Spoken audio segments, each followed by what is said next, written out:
Can we be like God? Let's consider.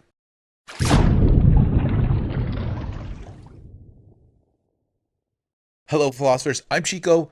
Welcome to the Philosopher Channel summary of the Summa Theologica. Can we be like God? It sounds like a blasphemous question.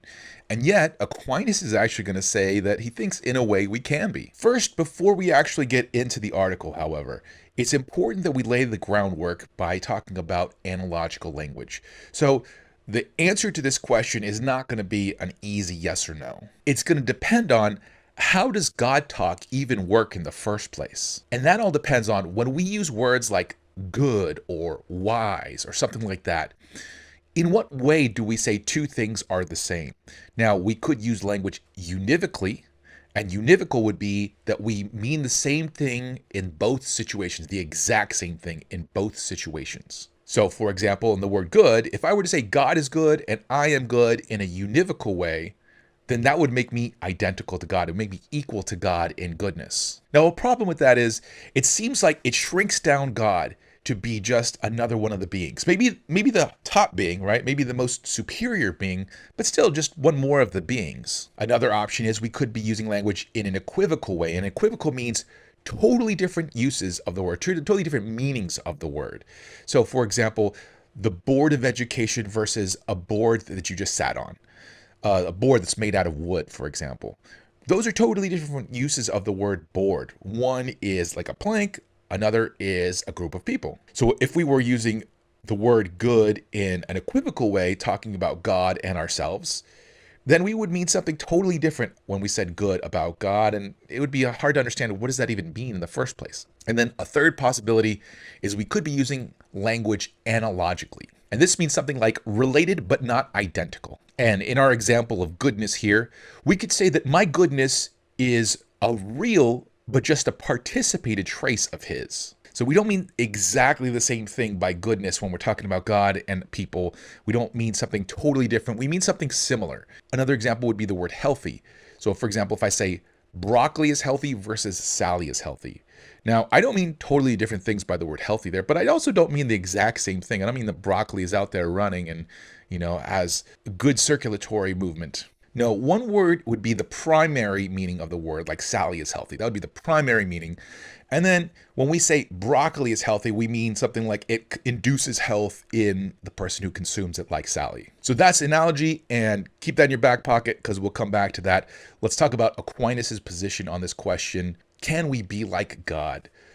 Aquinas says, yes, we can, and he points to two passages in the Bible. Genesis 1:26, let us make man in our image and likeness. And 1 John 3:2, when he shall appear, we shall be like unto him. So the Bible itself says that, we are going to be like God, or that we were made like him. So the answer can't be no, and yet it can't be totally yes either. Here's Aquinas' explanation of the whole thing. First, likeness is based on agreement or communication in form.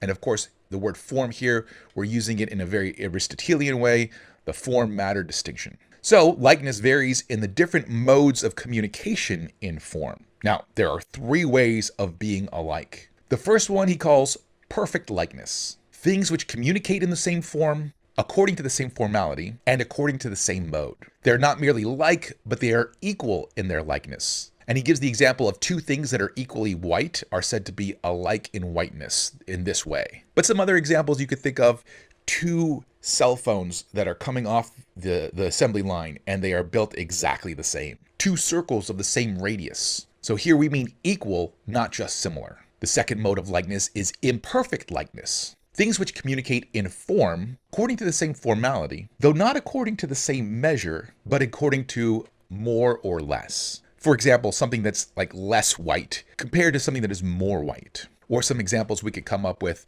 two coffees, where one is just a stronger version than the other. A 60-watt light bulb versus a 100-watt light bulb. A rough sketch or the completed painting. So they're alike in kind, but differ in degree. The third type of likeness would be analogical likeness. Things which communicate in the same form, but not according to the same formality.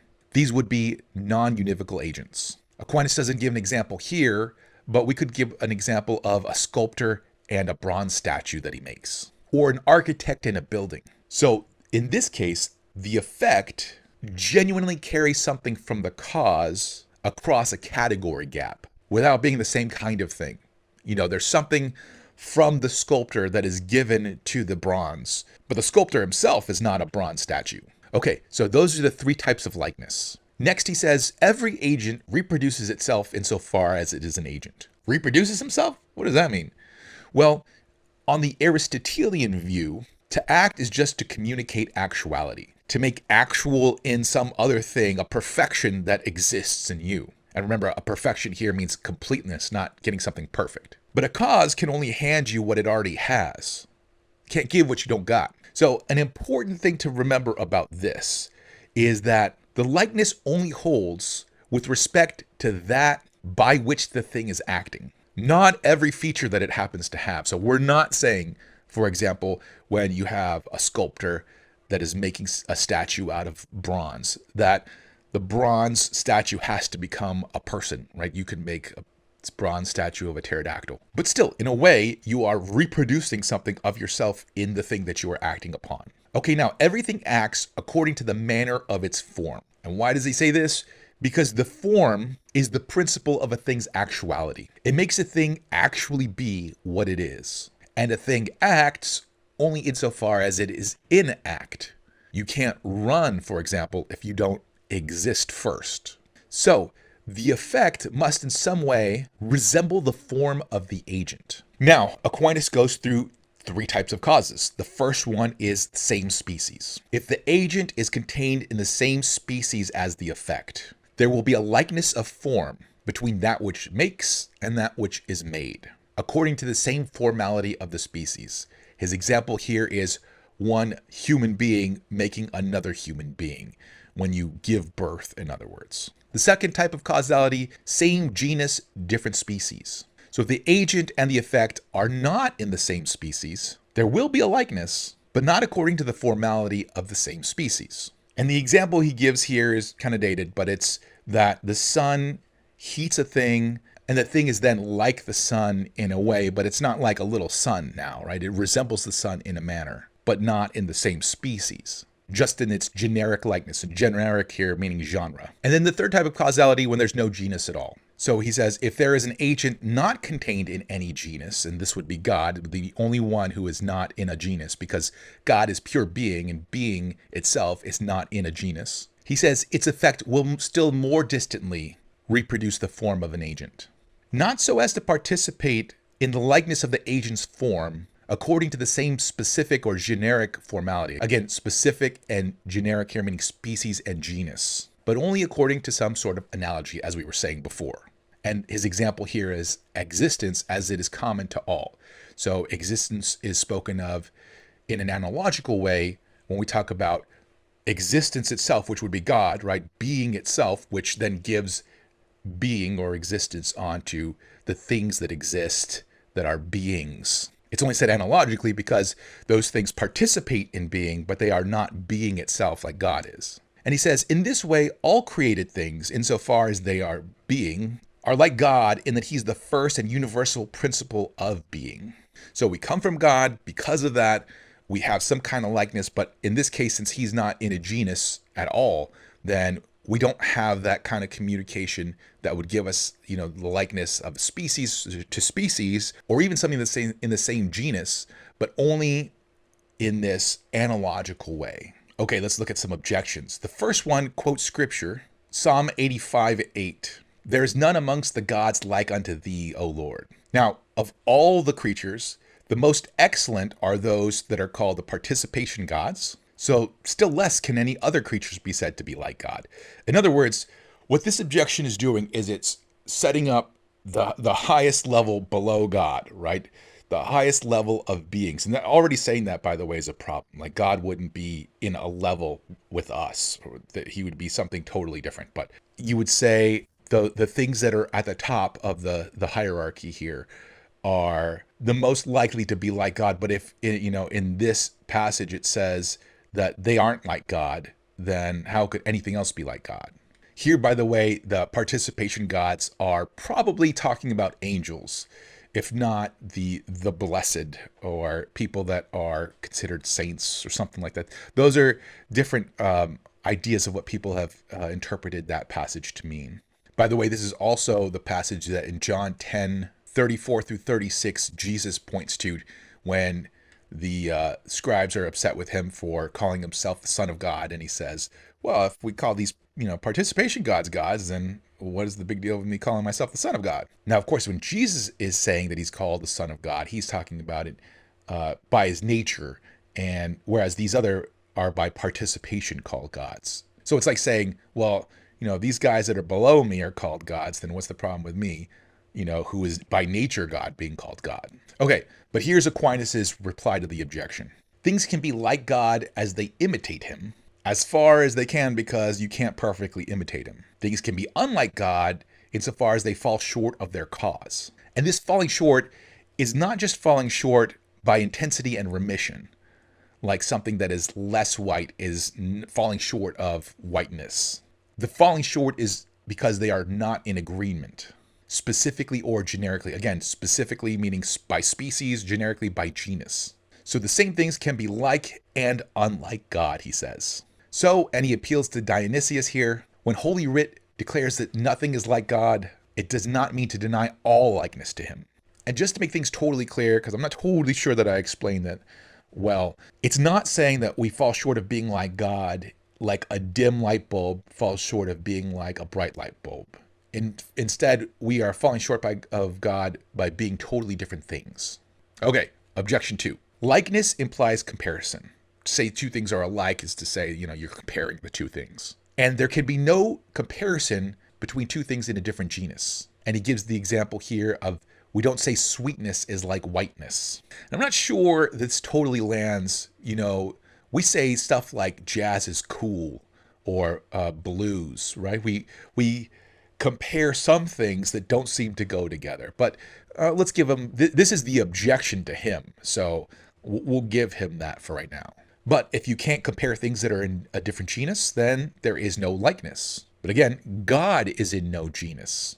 And if you don't remember why that is, go ahead and check question 3, article 5. I've got the video up already. So then no creature is in the same genus as God if God's not in a genus. So no creature is like God. His reply, God is not related to creatures as belonging to different genus. God is related to creatures as transcending every genus and as the principle of all genre. So again, God isn't just the top on the list of beings, right? Beings are different kinds of things than God. That may sound a little bit different. Now, is he non-being, right? Does he not exist? Is that what you're saying? That's not what I'm saying at all. That's not what Aquinas says. Instead, when we say beings, we're referring to, entities. We're referring to things that participate in their being, participate in what makes them real, in their esse, in their existence. Whereas God is pure esse, pure existence. He is existence itself. Okay, objection 3. We speak of those things as like which agree in form. In God alone, essence and existence do not differ, so nothing can agree with God in form.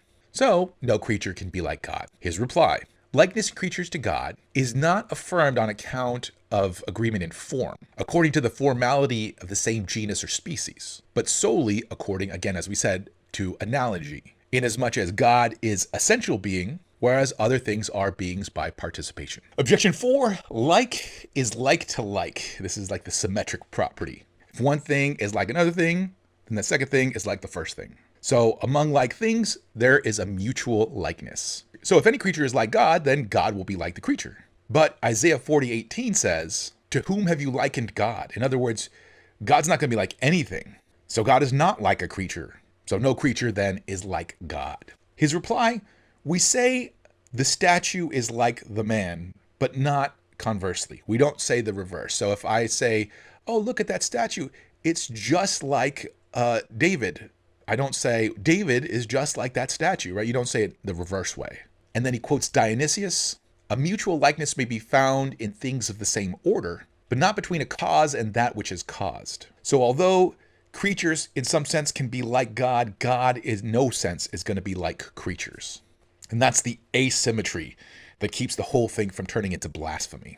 Creatures point up to God, God doesn't point down to creatures. Okay, that's all for this article.